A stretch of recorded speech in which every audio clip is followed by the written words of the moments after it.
Alors bonjour à tous, bonsoir. Dans cette vidéo, je vais vous faire l'étude analyse technique de Matic, Polygon Matic, ok, c'est ce que vous avez demandé dans le sondage sur YouTube. Mettez le like si vous connaissez le contenu de cette chaîne et que le souhait est de me favoriser dans l'algorithme, vous pouvez y aller. Encore une fois, attention, pas d'attache affective. Je vais constater ce que je vois sur le graphique. J'ai mon propre avis sur Matic Polygon, vous avez le vôtre. On est là pour ne pas trop s'attacher émotionnellement, pas faire de la religion, de la politique, de la croyance avec un actif financier ou numérique. En général, ça ne fait pas bon ménage. Ok, on voit bien que Polygon Matic, il a connu les 2,75 $ et il est tombé au plus bas au 0, là, sur l'année 2022, il est tombé au 0,3692. Donc vous voyez bien, si vous, que vous achetiez ici ou que vous achetiez en haut, on est d'accord, vous avez du Matic, donc vous avez X Matic, mais si vous regardez, si vous êtes ici pour gagner de l'argent, vous voyez bien qu'en valeur dollar, si vous avez acheté ici et que vous avez holdé jusqu'en bas, vous avez pris moins 85% sur le portefeuille. Est-ce que vous êtes là pour avoir du Matic ou est-ce que vous êtes là pour gagner de l'argent grâce à Matic? Si clairement vous êtes là pour gagner de l'argent grâce à Matic, vous devez faire plus que de l'investissement DCA, vous devez aller sur de l'investissement de cycle, malin, où j'achète quand le RR est très bon d'acheter, statistiquement parlant, et j'essaie de prendre des profits, parce que comme je connais pas l'avenir, j'essaie de quand même prendre des profits, timer, vendre une partie de mes positions, pour limiter mon risque au plus l'actif monte, ok, dans les zones clés. Alors c'est parti. Matic Polygon, donc on va passer en logarithmique pour voir un peu en annuel. Moi j'aime bien faire ça, puisqu'il faut s'intéresser au grand du T et dézoomer petit à petit pour voir où est-ce qu'on se situe. Je vous le rappelle, la grosse unité est mettre sur la petite unité, donc c'est intéressant quand même de connaître le biais long terme général pour pouvoir agir et décider, par exemple en weekly, lorsque vous voulez faire un choix d'investissement. Donc en annuel, Matic, Polygon, on l'a ici, c'est haussier, il n'y a pas de souci, donc c'est un actif qui est haussier, malgré l'année de 2022, ok, qui a été une des pires années là pour les cryptos, on voit que les bottoms ont été tenus, tout est ok, donc c'est haussier en annuel. On passe en 6 mois. En 6 mois, on peut dire que généralement, la tendance est haussière, par contre, attention, on a la bougie du semestre de janvier 2022 qui a ravalé la bougie la plus haute. Donc on pourrait dire qu'ici on avait une supply zone pardon, qui s'est créée. Ok. Et ce qu'on peut voir, c'est que suite à la cassure de cette supply, on est revenu dans la supply et là on y est. On est dans, dans une fameuse supply semestrielle. Qu'est-ce qui va se passer? Est-ce que dans cette supply, on va réussir à avoir une structure de retournement ou au moins ravaler cette bougie-là à la hausse? Donc ça voudra dire que ça, c'était simplement une réaccumulation, c'est-à-dire une distribution ici, une accumulation sous la cassure, ok, pour aller faire des plus hauts. Vous le savez, je vous le dis souvent dans une tendance haussière, la théorie de dos, en théorie, c'est ça, ok, mais en pratique, ce qui se passe bien souvent, c'est plutôt ça, c'est boum, boum, boum, boum, boum, on vient casser une structure, on fait un plus haut, ok, boum, boum, boum, on fait un plus haut, tac, tac, tac, on vient casser une structure, on fait un plus haut, et donc pour qu'un actif monte, on est obligé d'avoir ce qu'on appelle des réaccumulations, c'est-à-dire des cassures de niveau un peu trop évidents comme ici, tac, on vient prendre la liquidité et on va plus haut. Ici on a une structure propre, ok, rien à dire, ici on a une structure pareille, on croit que c'est le bottom, ce qui se passe, boum, on vient chercher la liquidité, on va plus haut. On appelle ça des réaccumulations, des accumulations de week-off, ok, ce qu'on vient faire en réalité, c'est on vient prendre la liquidité sous ces bottoms, quelle liquidité?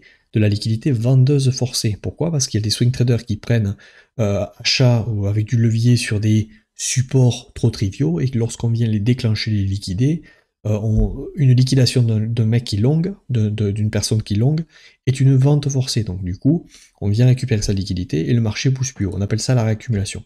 Ok, donc il faut arriver, et c'est le plus dur dans la théorie de dos, arriver à voir quels sont les bottoms qui sont des réels bottoms de structure et quels sont les niveaux qui vont servir de liquidité.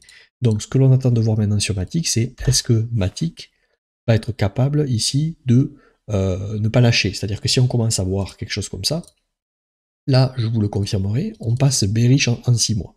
Ok, si on passe bearish en 6 mois, où est-ce qu'on se donnera rendez-vous? On se donnera potentiellement rendez-vous, puisque là vous voyez qu'il y a beaucoup de déséquilibre ici, dans cette dimension zone qui n'a jamais été retestée. Ou en tout cas, ce sera l'objectif du marché d'y aller.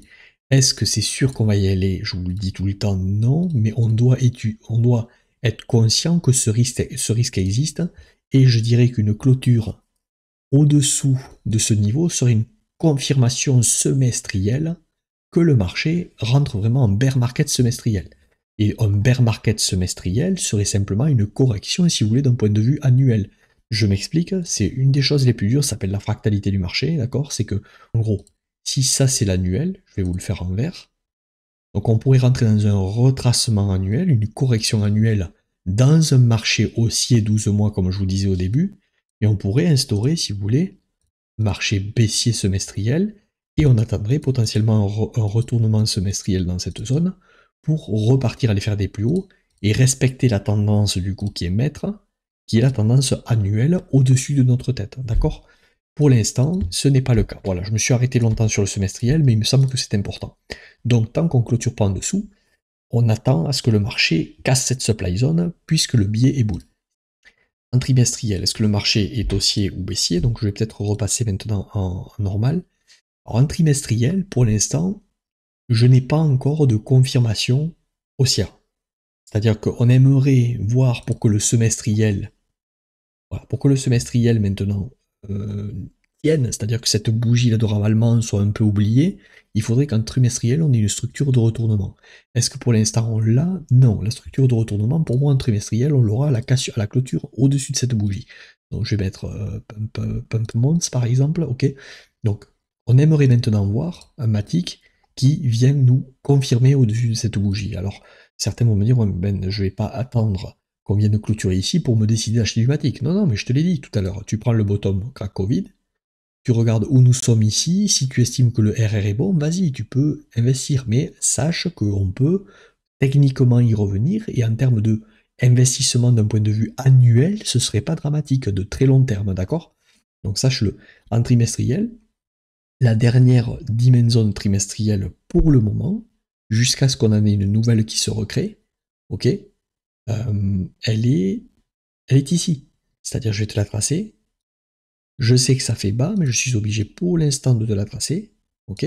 Donc en trimestriel, la dernière dimension trimestrielle est ici. Voilà, c'est un constat froid. On en aura une nouvelle si on vient clôturer au-dessus de cette bougie. Ok? On passe en mensuel.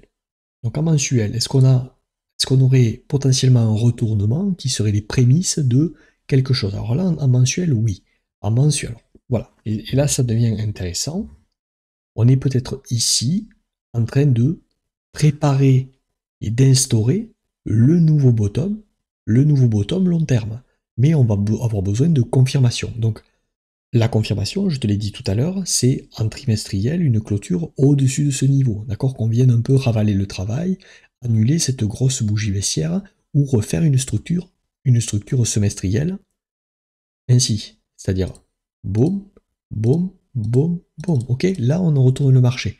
Donc, en monthly, donc je vais repasser comme ça. En monthly, pour le coup, l'ancienne dimension monthly était ici. L'ancienne, je dis l'ancienne parce que tu vas voir pourquoi. L'ancienne était ici. Ok? Mais est-ce que celle-ci fait sens aujourd'hui? Non, on en a une autre au-dessus. Donc en monthly, on a potentiellement le marché qui aujourd'hui est repassé haussier. Alors là, le débat existe. C'est-à-dire que cette grosse bougie là de juillet 2022 ravale tout le travail de la bougie de juin 2022. Donc il s'est passé quelque chose dans le momentum. Il s'est passé quelque chose. Pour moi, il m'en faut plus, mais il s'est passé quand même quelque chose. Ok, donc là, on a recréé une dimension. Tu vois bien que cette dimension, par contre, en monthly, on ne l'a jamais reconnectée. Donc pour moi, à minima, personnellement, si je voulais acheter du Matic ou réaliser un DCA un peu optimisé, j'attendrai au moins un retest de ce niveau. Je pourrais laisser un ordre qu'on peut appeler un ordre épuisette si vous voulez, un ordre limite qui attend ici. Les 0.6710 sont un excellent ordre pour DCA sur Matic si tu veux DCA. Tu vois, si on applique un Fibonacci par exemple ici, je prends le bottom du crack de mars 2020, ok, je vais au top, et mon ordre que je t'ai posé se situe à peu près aux alentours du 0,786, tu vois. Donc c'est pas idiot. Celui qui aime Matic, qui aimerait avoir du Matic, je trouve que le RR déjà de l'acheter ici est meilleur que de l'acheter de FOMO ici, ok? Alors c'est pas du FOMO, mais voilà. Donc on a une dimension qui s'est créée ici, ok? Donc ce que l'on attend soit c'est que lorsqu'on revient en dimension, qu'elle soit redéfendue et qu'on transforme ce V bottom en W bottom. Alors, est-ce que le W bottom est fait? Est-ce que ça, pour vous, c'est un W bottom? C'est-à-dire, on vient ici, on prend cette ligne ici, ok, ici, ici, clôturer avec cette bougie. Oui. Certaines diront que oui. Moi, ce qui me plaît pas dans la dynamique, c'est qu'on a une mèche assez sale ici, ok, et qui finalement revient clôturer à cet endroit. Et on a ensuite, sur le mois de février 2023, une autre mèche, et qui revient à nouveau clôturer au-dessus de cette mèche ici. Donc, l'action du prix, pour l'instant, me fait penser qu'on est en train de prendre la liquidité au nord, revenir clôturer en dessous. Prendre la liquidité au nord, reclôturer dessous. Donc, pourquoi j'aime pas cette action de prix? Parce que souvent, cette action de prix, c'est en gros, je déclenche un FOMO d'acheteur, et finalement, on clôture en dessous. Donc, ça veut dire qu'en fait, on a utilisé la liquidité acheteuse des gens qui ont FOMO pour vendre. Et donc finalement, quand on vient reclôturer en dessous, ça veut dire que la demande a été absorbée. La demande a été contrée, si vous voulez. Et moi, j'aime pas cette action de prix parce que bien souvent, ça veut dire que ça peut vouloir témoigner qu'on utilise ces pumps pour pouvoir sortir et vendre. Et pouvoir aller ensuite réaccumuler plus bas. Donc c'est pour ça que pour moi, cette dimension zone ou monthly qui n'est pas retestée en bas, je trouve ça louche qu'on ne soit pas au moins venu liquider cette trendline que je vais te tracer, un peu trop évidente. Donc j'en vois deux trendlines. J'en vois une qui est un peu trop évidente ici.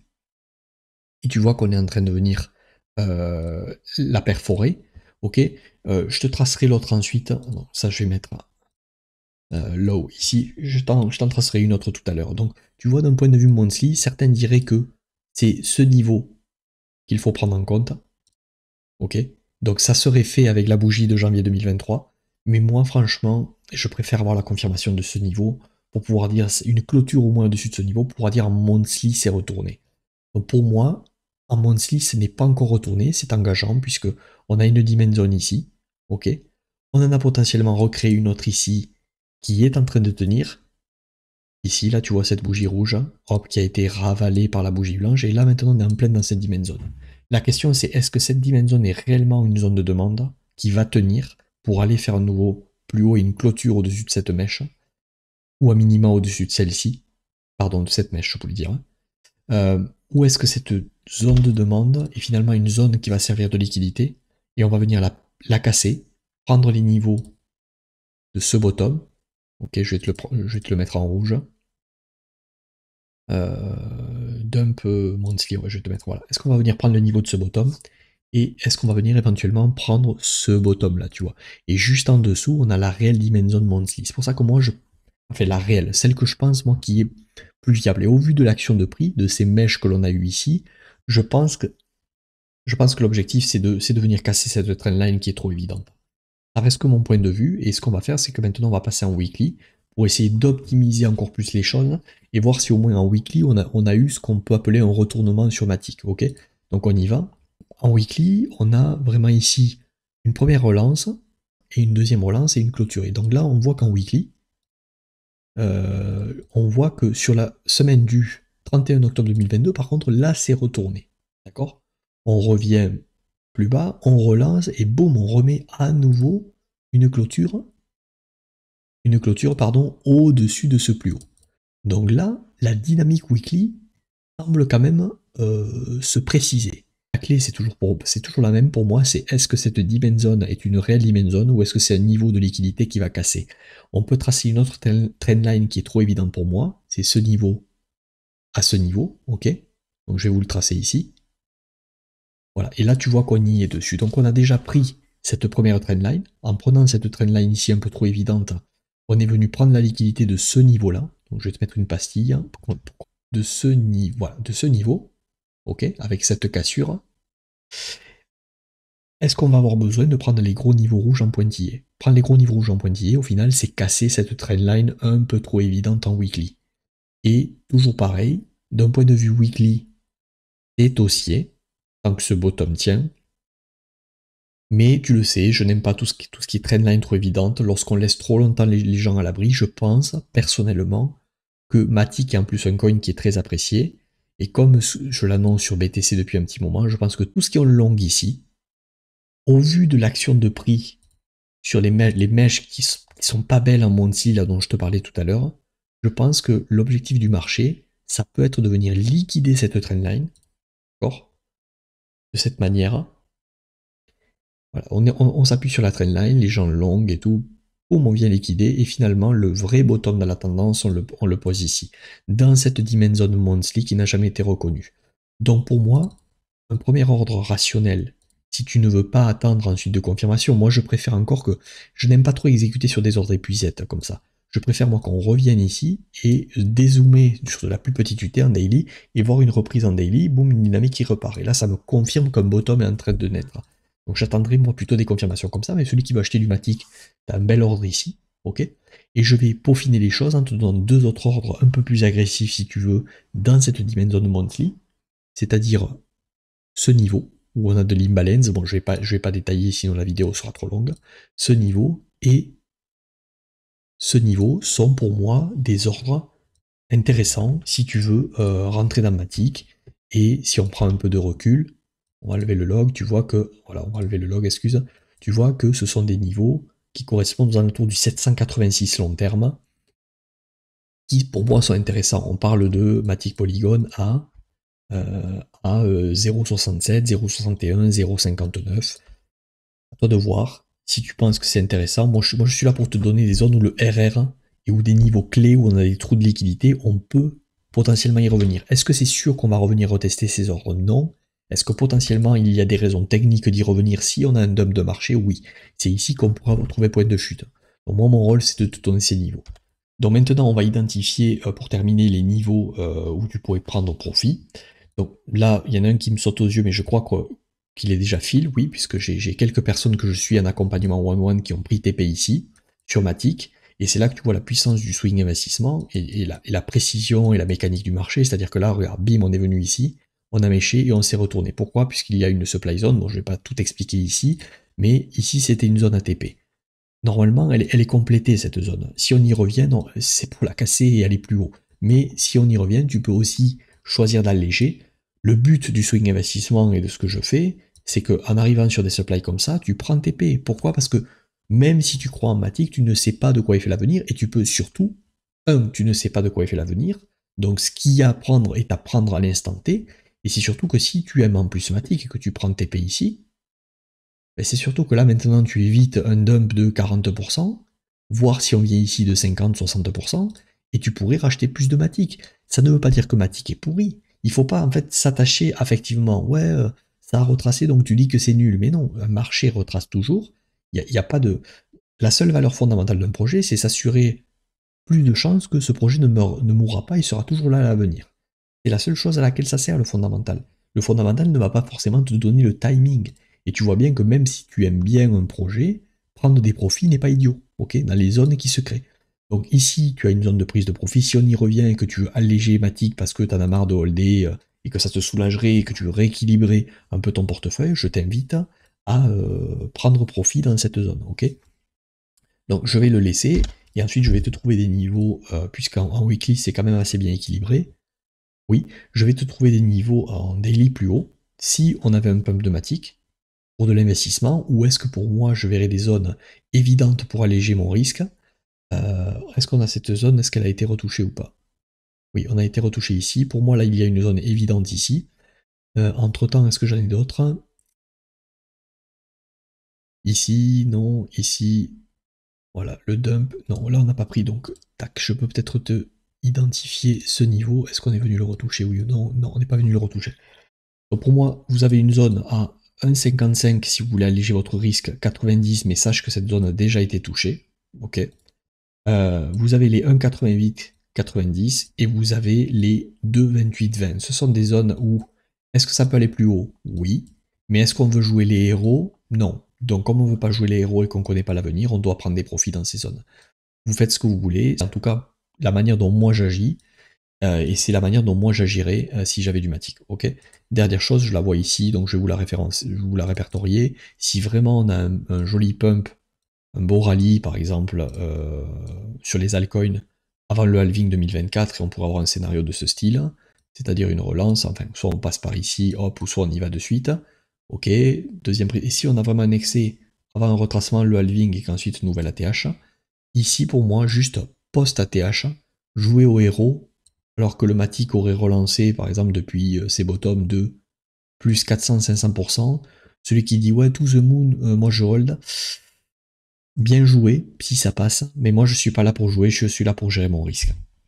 Voilà, j'espère que cette vidéo vous aura plu. Je vous dis à la prochaine sur la chaîne. Ciao.